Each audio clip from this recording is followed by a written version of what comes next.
Are you ready for something a little different? Well, join me for a creative conversation that will feel a bit like a brainstorming session with a behind the scenes vibe. You're listening to the PHEC podcast, episode 344.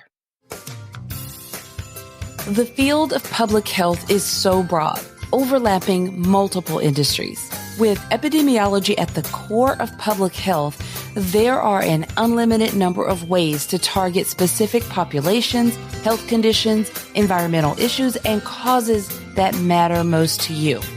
My name is Dr. Huntley, and I'm the host here on the Public Health Epidemiology Conversations podcast. I'm an epidemiologist, consultant, and entrepreneur with over 20 years of experience in healthcare and public health.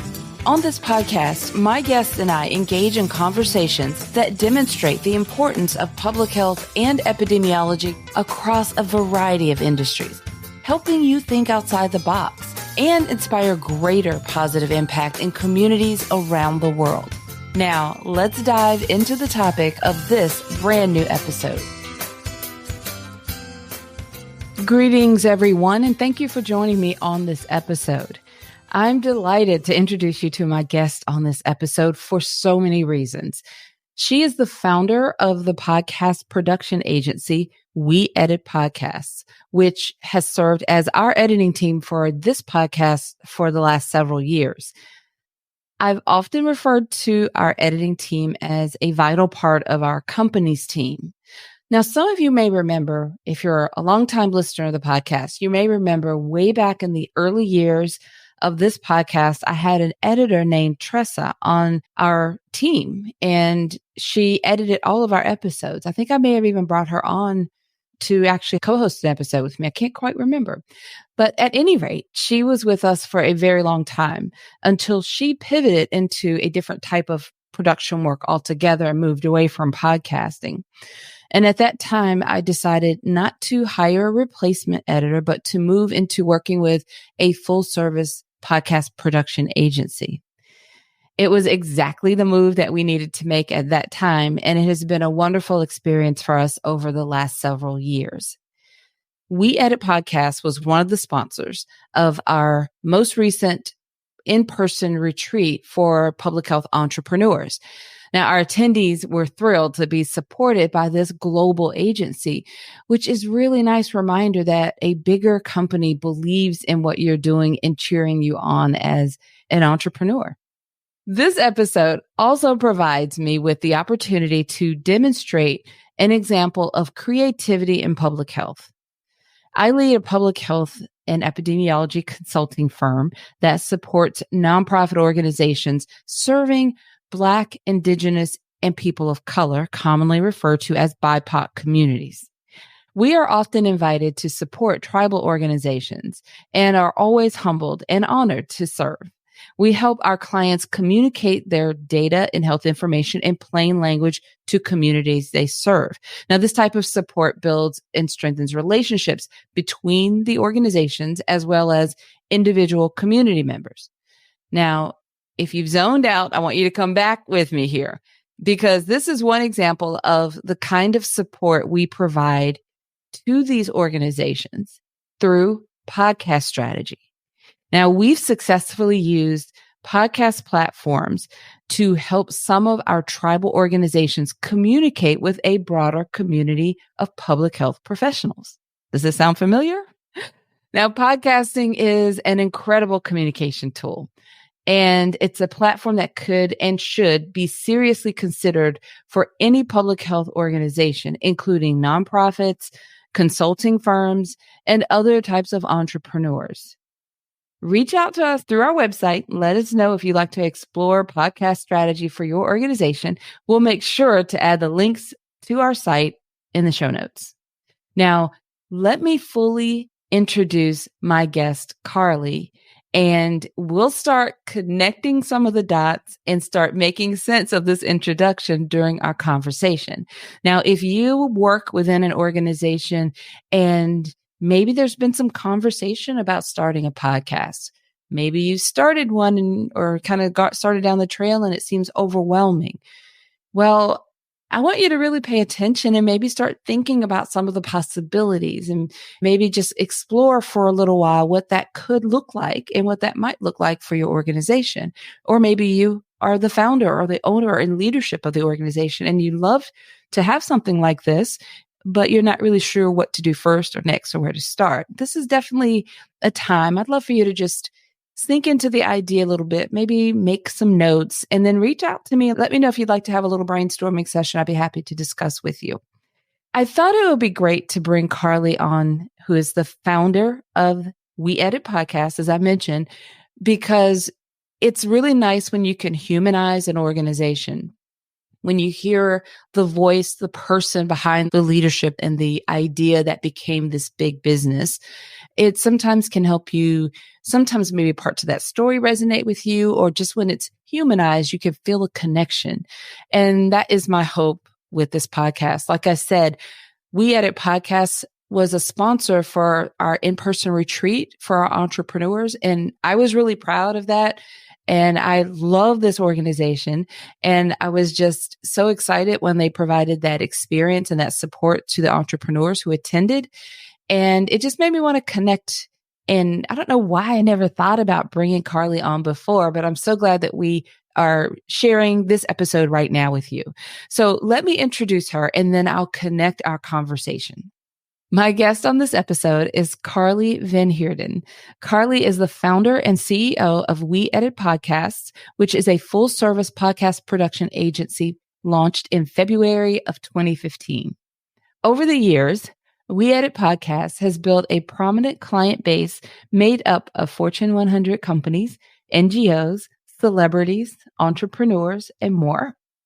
Carli is also the host of the podcast Business Beyond the Mic, where she sits down with entrepreneurs, brand builders, podcasters, and thought leaders to deep dive into the business of podcasting and find out what it really takes to create and sustain a successful show. Prior to launching her company, Carli earned her bachelor's degree in biological sciences at the University of Alberta, and then went on to earn her degree in business at the University of Saskatchewan, where she graduated top of her class. When she's not working, you can find Carli adventuring with her husband and 2 children, spending time with friends and family, or traveling around the world. I think that all of you will find this episode filled with interesting and valuable, thought-provoking insights. At least that's my hope for you. Let's connect my conversation with Carli right now. Hi, Carli, and welcome to the podcast. How are you? Oh, I'm doing great. Thanks so much for having me on the show. Oh, I'm excited. Very excited. We're chatting just a little bit, before hitting record. And I'm just excited and thrilled to get to know more about you. I have been a customer. I should have looked it up. It's been a few years. I always just vaguely respond to my editing team when I talk about my podcast editor on my episodes, but I want to personalize it now. So you are the founder and the company that we use, We Edit Podcasts, and we've, like I said, been a happy customer for a very long time. Love having the team and just knowing we could have the conversation, give you all the pieces, and you guys like mix it all together, do some magic, and pop out a great episode. Yeah, absolutely. Why don't you tell everyone a little bit about yourself? Just start wherever you want to start. Yeah, for sure. So as you said, I'm the founder and CEO of We Edit Podcasts, and that's exactly what we do for other podcasters. As we edit their shows, we make it easy for them, take off all the hard work and behind the scenes so that you can just focus on creating content and growing your audience and doing what you love. And that's creating podcasts. So we've been running for almost 9 years now, and we are a team based all over the globe with our members working from everywhere from Philippines to South Africa to Canada to the UK. So it's a diverse team of amazing individuals. And obviously, I don't think I could do anything without them anymore. But yeah, it's been an incredible journey and we just love what we do. And we love everybody that we work with because podcasters are our favorite. Oh, we are such a great match. I think I've literally talked to a few members of your team personally. Like I remember at one point I was having some issues and I was like trying to explain an email and someone scheduled a call and we were able to get on a call. Whoever's in South Africa is who I talked to. So I remember that according to the time frame. But just the care and the personalization and just they wanted to make sure they understood, what my needs were, as the business changes from 6 months to 8 months. I mean, the needs change. So they were just I felt very cared for during that time. So it's about what do we need? And after that, everything was put into place. And then it's just a very fine-tuned system that I absolutely love. One of the reasons I wanted to have you come onto the podcast is to certainly personalize it. I don't want to just refer to, my editing team is so amazing, but I really want to personalize it. I am very much a lover of podcasts. My podcast started in 2017 and it started with the podcast because I knew I was wanting to help and serve and do something a little different in public health. I knew that I've always had this entrepreneurial spirit and I wanted to figure out, just what to do. I was getting a lot of questions. People were reaching out to me on LinkedIn, asking a lot of questions. Some of those questions were very similar. They were coming from people everywhere, all over the US and then other countries. They were finding me on LinkedIn and asking these similarly connected, like career related questions. So I started my podcast by answering those questions. I just thought I'm going to see what happens because I was already a fan of podcasts and I wanted to see, who else was interested. And it just quickly grew. It quickly, like people were starting to tune in and the audience was from everywhere.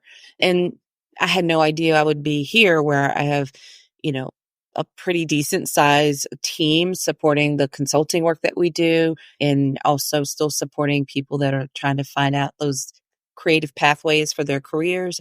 So to me, podcasting is the heart and soul and the foundation of my business. It's how we connect. So with you all having that in common with other people like me, I really want to know more about like your journey to this. How did you start out? When did you decide I'm going to start this? You didn't just wake up certainly and say, I'm going to start this podcast editing company. Like, tell us about how you got into podcasting. Yeah, it's been such an incredible journey. And I think back often to those days, honestly, take us back to before we got married, my husband and I. And then after planning the wedding of my dreams, we went on this amazing honeymoon to Southeast Asia, exploring and the backpacking and all the things. And at the time, he had his own podcast because that's when Entrepreneur on Fire was going on. And I mean, he's a successful entrepreneur. So he was like, podcasting back when it wasn't even a thing. Well, I mean, it was a thing, but I certainly didn't know about it as much as I do now. And then he was spending all this time, editing his show, making it perfect. And I thought, hey, when are we going to hit the beach? And I said, isn't there somebody who can do this for you? And he said, yeah, there are some freelancers doing this stuff, but not really a company that I can just plug and play and give them my files and things. So I said, why don't we start that? We were looking for something to do and a new business for me to venture into after completing my degree in commerce and entrepreneurship and all the things. And it was totally like an aha moment. Why don't we do this? And I was like, can you hook me up with some editors? Because I know nothing about that. I know people. I know how to put it together a team. I know how to work hard. So, I can do all those things. And it just snowballed from there. We landed our first 6 podcasters in the first couple of weeks, just me cold emailing people, telling them about this new service that I wanted to get out there. And this was back in 2015. So we were, one of the only people out there doing this, only companies. And yeah, just snowballed. And I focused on, not even marketing because people weren't finding what we had to offer. So it was easy for me to just put out what I know about it, what I've been learning, content focus, content marketing, and just writing everything that I know and talking to podcasters, learning everything that I could about it. And yeah, from there, we just grew into this amazing team that I love today, who have actually started to take on my show. And I was able to transform into my ideal client, starting my own podcast this year after we having launched our business one. I had got to do my personal one finally after many years. And it was just such a dream team to work with my own people and my own magic team behind the scenes. So it's been, a wild journey and so incredible to see where we are today. Oh, that's so exciting to me to hear that, because I know I learned how to edit because I felt like I needed to. After I did the first few ones, that's not my lane, not my area of expertise. It took me forever to just basically get through it. So I started out working with someone, and her name is Tressa, and I worked with her for a long time. She was trained to do that, and specifically in podcast editing and production. And so she came on and she helped. We developed a system together, and it worked really well until she decided to pivot into a different direction and went more into like film work. And so that left me like, I don't know what to do, because I was so used to that system with Tressa. And that's when I found you all. And it was an easy transition where it's kind of simple and very organized. And you all had that similar type of system where you just kind of drop your files into, all the tracks into one folder, and you do what you need to do. It feels like you just whatever the magic happens, and then you put it into the completed folder, and we just go back in a couple of days later, and then we can take that and schedule it out, do what we need to do. So it's great. And I can imagine starting that company, doing that for other clients, and then being able to be in that seat as a client with your own podcast and that experience. It's like very full circle. No, absolutely. Do you have any specific kind of niche or type of podcaster that you look for, or do they come to you at any stage, like from the very beginning and launching, or they're usually established? Like, what does that look like for you? Yeah, so we've worked with any type of podcaster, from the solo entrepreneur to somebody who's just doing it as a hobby, to big companies with like Fortune 500 companies who are doing internal podcasts, who, might have been established, or just simply somebody who signs up to do the launch package with us. So we can walk them through literally every step, how to get their podcast submitted, artwork, intros, outros, music, anything that they need is what we do in that launch package. So yeah, it's whoever is willing and needing us to help them on any stage of the journey. We are there. We have everything in place for every podcaster out there. Oh, that's really good to know. I didn't realize there was a launch package. So that's really good to know, because I do, over the years, I've worked with, our sponsors are very unique on this show because it's a very niche audience, and it's not the numbers that attract the bigger, more traditional type of sponsors that we hear on the bigger shows, like, Entrepreneurs on Fire and those bigger audiences. So we have more customized. So we've had like organizations that'll come in, we interview the people that work for them, for them to kind of share more about what their organization is about to our audience. So it's those special kind of sponsored type of episodes. But I often look at our larger audiences, especially in public health, when we're trying to communicate, explain what public health is, communicate value, share about what the organization is doing and how it helps, and build relationship with community. I think that podcast is a great way for some of the larger organizations in public health to be able to accomplish that. That's a huge challenge for a lot of organizations. So I really try to get their attention and say, hey, you need to be starting a podcast, but doing it well. Because I see a lot of organizations that will say, okay, they'll have somebody that'll Google a few things and they'll get it started, but it doesn't end up accomplishing that intent, that it still missed the mark. Maybe I can start to advocate and then connect them with you all to help them out with their launch. But it's just a missed opportunity. Don't you think that I know my experience has been great for me to reach, but you work with a lot of podcasts. So you see that kind of across the board with that connection to community and sharing value. Yeah. So actually, it's crazy. The statistics, when you think about it, 90% of podcasters don't make it past episode 3. And when you hear that, you almost are blown away, because it just shows you it requires a lot of effort and commitment when you do start a podcast.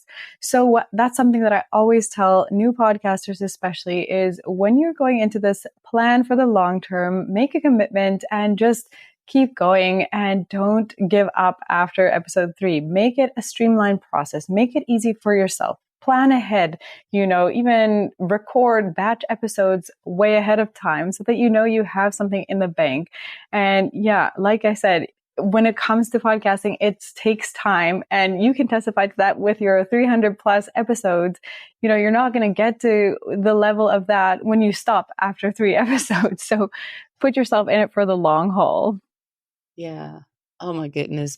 That is the part that I think is a little heartbreaking for me, because I've watched a lot of podcasts, great podcasts start and then fizzle out. And I know it's very time consuming. And I did that. I committed when I started the podcast. I remember I made a commitment. I said, good, bad, or ugly, I'm going to stick with it for a solid year. That was one commitment. I thought I'm going to give it a full year, and then I'll decide, at that point. And then I also was really married to the commitment of every week the episode's coming out. I'm going to have something to say, something to share every week. And those two things are what I was really committed to. Now, of course, it didn't take a full year for me to realize, oh, I'm going to keep this going. But I just started it with that commitment. And it's very time consuming. So I think having the editing part of things, to me, is the most important part that allows me to stay consistent, because that is a very time consuming, very detailed, and I don't want to have to dabble in it. I need to give it to someone who knows what to do and who's passionate about doing it well. And then I can stay over here focused on who do I want to invite to the show next, and outlining, what that conversation is going to be like, and crafting the message and really delivering this value that I want, to share. So it's an important partnership. It's a vital part for me. It's I don't know what I would do if I didn't have you all helping me with that part of it. That's a huge leveling tool for me. I think of you all as a very vital team member for sure. And that's the perfect place for us. Yeah. Let's see. This has been really great. I'm really happy to get to know more about you. And like I said, to be able to personalize this organization in my heart, and also just sharing with everyone else in this way. Do you have, and of course, I'm going to share in the show notes with everyone links to be able to, connect with you, to explore your options, whether they're launching or already have a podcast and you're ready to hand that over. But what I'm going to say tips, I mean, we've definitely talked about, how you can help and who it could be for.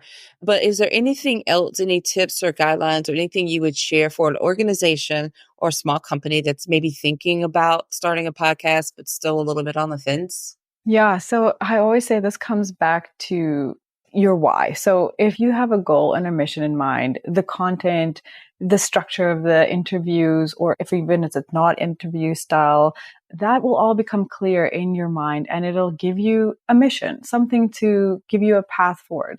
So I always say, if you have that already nailed down, especially if you're an organization with an incredible message to share, it's something that you can say is you are going to create a platform to make this incredible information accessible to other people who might not otherwise come by it easily.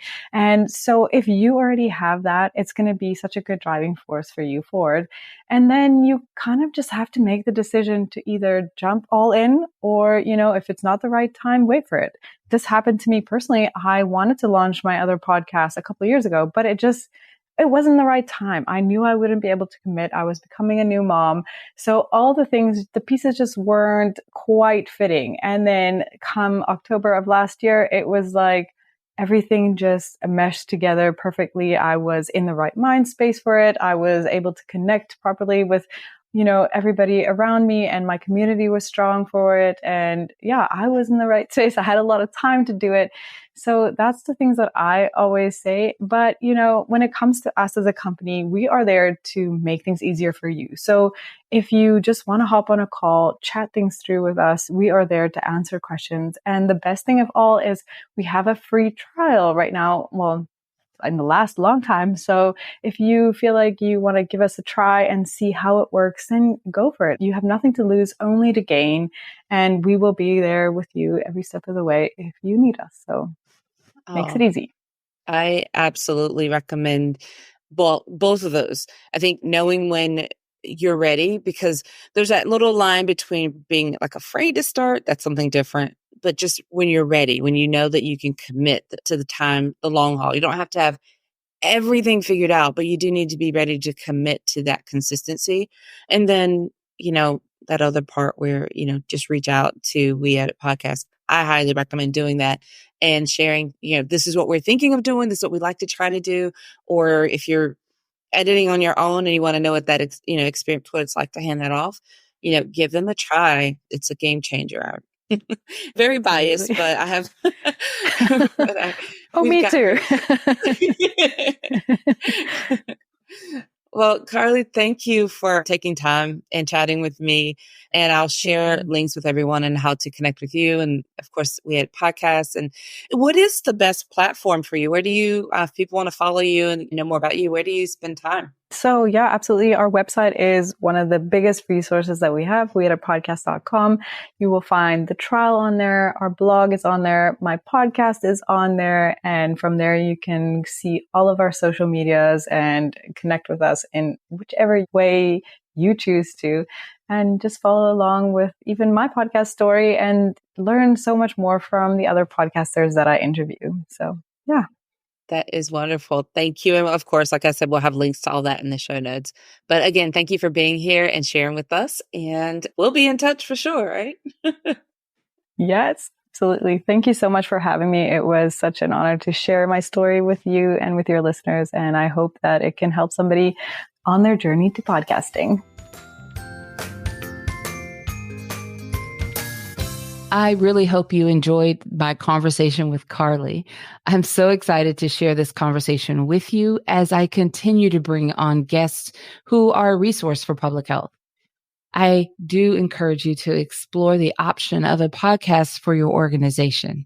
I'd be happy to meet with you and discuss developing a strategy. Just click on the consulting tab from our website and complete the form. A member of my team will follow up and arrange a time for us to meet. I also encourage you to connect with Carli and explore options for working with We Edit Podcast as well. We've gathered all the links together in one place on the show notes page to make it easy for you to access. Just visit the show notes page for this episode, which is episode 344, by going to phecpodcast.com. And from there, just navigate to episode 344 to find the show notes. Now, one more thing before we go. Please take a moment and share this episode with a friend. I'm sure you know at least one person who would be hearing this conversation, right? If you're listening in one of the podcast apps, then you can easily share this episode through a text or just share in a post on social media. At the bottom of the show notes page, you'll also find social media sharing buttons, which make it super easy for you to share this episode with your network. All right, everyone. Until next time, have a fantastic rest of your day. Thank you for listening to the Public Health Epidemiology Conversations podcast. Visit phecpodcast.com to find the show notes for each episode and to learn how to work with me.